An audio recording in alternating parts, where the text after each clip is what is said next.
Hey there, I'm Sam and I'm the HR specialist here at GoLinks. Today I'll be showing you just a few ways that I use GoLinks for our new hire onboarding.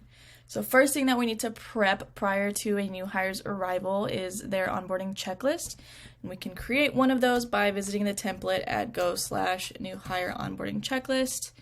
And this takes us over to that template. So here we would just make a copy and then create a new GoLink with that employee's start date.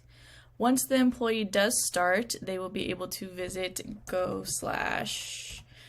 hire, and Go New Hire is our employee website. This has lots of additional guidance and helpful tips and some helpful Go links for our new hires to reference as they're getting settled into their new role.